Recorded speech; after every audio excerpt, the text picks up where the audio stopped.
Hello and welcome to my YouTube channel. My name is Maya, and before now, I've been mainly doing those podcast episodes and shorts, but I've decided that in order to give myself some accountability on actually finishing my projects and documenting the process, I'm going to be doing some full length videos of the projects I'm working on and just other fun fashion related stuff. So today, I'm going to be getting into the process of making a 1 hour leather wallet.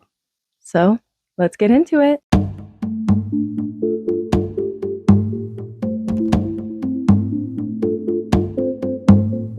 I had a bit of cowhide left over after making a cover for my schedule book. With this scrap, the idea was to make a small pill-shaped wallet that would break apart into two halves. It would look something like this, and the idea was that it would be able to hold both cards and cash. I started by tracing out a card, and I really love to just wing it, so that's why you might see that I drew out the shape a bunch of times in order to figure out how to fit all the pieces into this small chunk of scrap hide.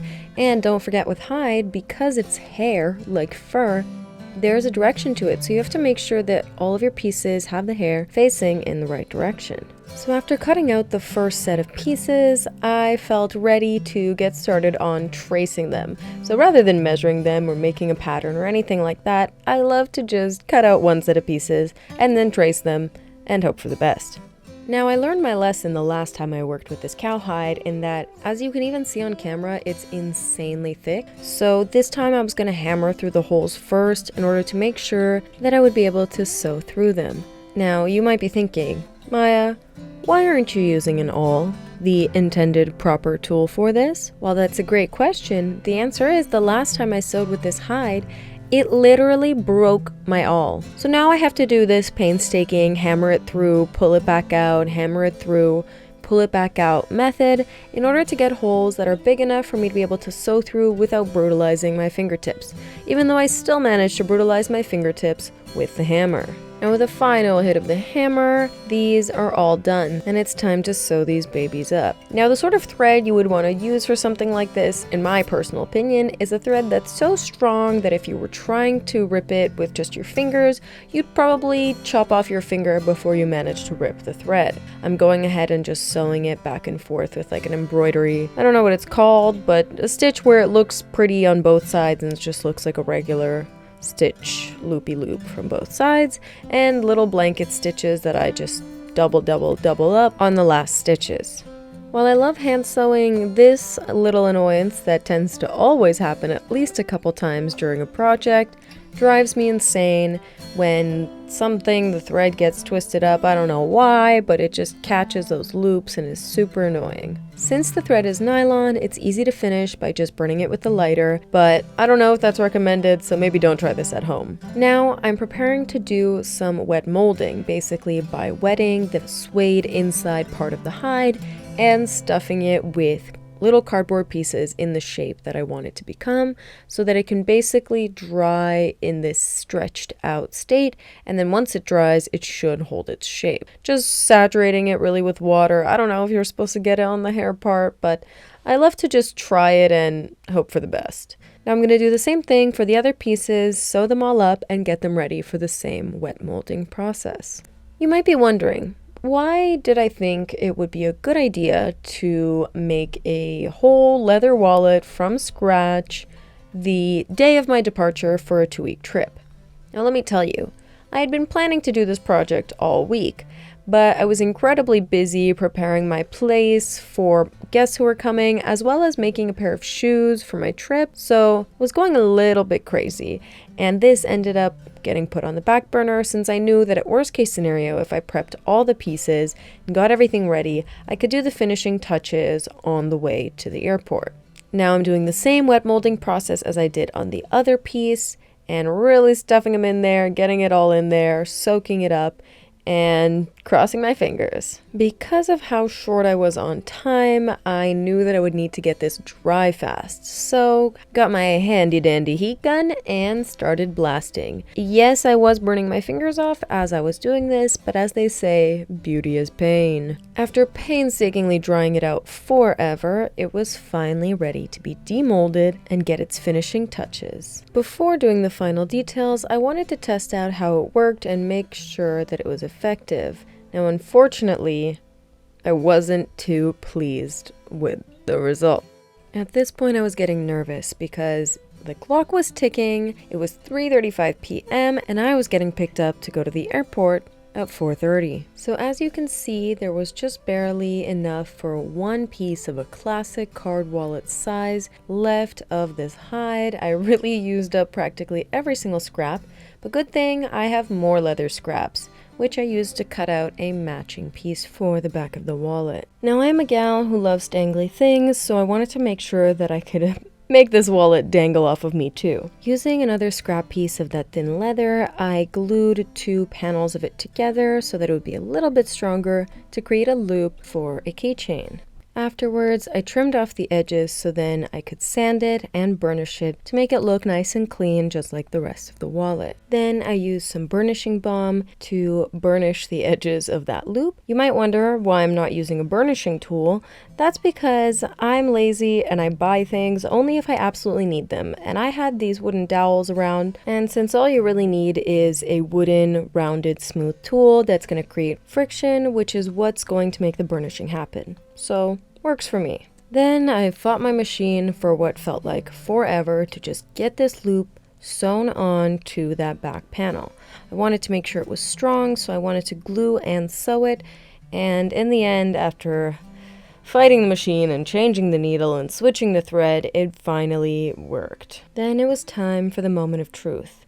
Attaching the 2 pieces together and hoping that the glue works, that everything works, that the process of making the holes works. At this point, the clock has struck 4. My bags are at the door, I'm starting to panic, and you might even be able to see my hands getting shaky as I'm just hoping and hoping that I'm going to finish this project in time. My trepidation especially comes from the fact that I'm totally self-taught.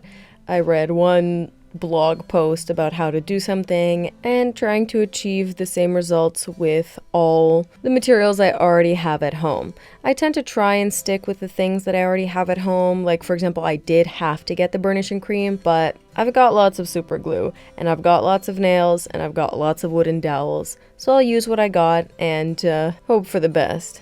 Now that I've got the edges all glued up, it's time to make some holes. I'll try to keep the screen shaking here to a minimum. I was hammering on the same table as what I had my tripod on.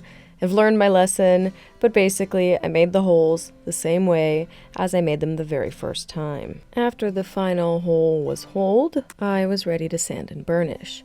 Now, to be honest, that's not the way you're supposed to do it. In fact, you're supposed to sew it first and then sand and burnish, but I knew that I would be able to sew it on the way to the airport or even on the plane, but I wasn't about to bring my burnishing cream through airport security. At this point, my ride is already on the way. I'm really feeling the panic mounting, but I just want it to be done already. I want it to be done. I want to have this wallet. I want to know that it fits my cards and that it works. And I want the satisfaction of making a leather wallet when I know about 4 things about leather making, and they are cut, sand, glue, burnish. No, cut, glue, sew, sand, burnish. Yeah, that's the order. On the topic of burnishing, it is honestly wild how it works. Like, I don't fully understand how it works, but somehow by putting this balm thing, it basically fuses the edges of the leather together and makes that glossy, almost melted together edge. With that being said, here's the wallet with the burnishing finished, and I also added on all the little hardware that I wanted to add on, with a little loop and a little bead that I'd be able to use to attach 2 very important things. Of course, one would be attaching the wallet to me, but the second I'll leave as a little surprise. At this point, I have about 10-15 minutes left, and I decide I'm going to try and at least start the sewing so that I can just have the sewing done, or at least I can finish it during the ride to the airport. Of course, the thread immediately gets tangled up and I spend 5 minutes trying to detangle it, but what can you do? I'm using the same nylon thread that I was using for the initial variation, and once I get it all free, I get back to my work. Despite the fact that I pre-made the holes, they're still pretty hard to get through as the hide is quite tight, and also due to the fact that there's hair, sometimes it gets pulled into the stitch and I have to spend a couple seconds freeing it, otherwise it can create a little knot.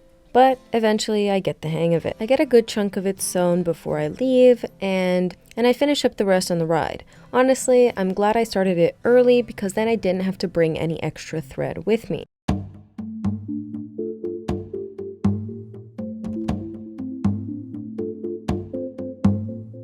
Here's the wallet all done.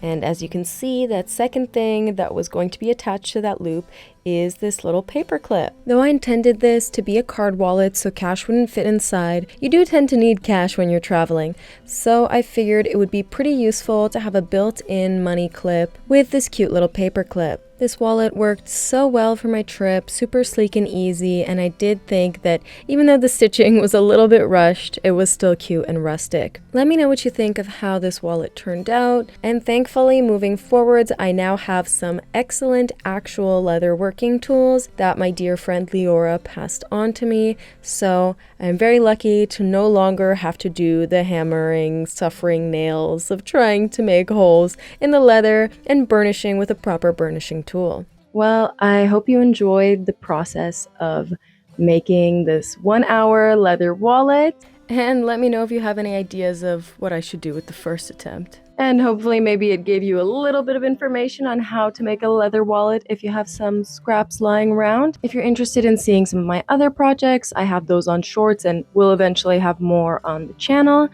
And check out the podcast. Now it has video accompaniment, so a lot more active, not just listening, but if you want to just listen to it, feel free to either check it out here on my channel or go straight for the Spotify/Apple Music side of things. With that being said, I hope you subscribe and stick around to see what other projects I'll be working on. Yeah, thank you.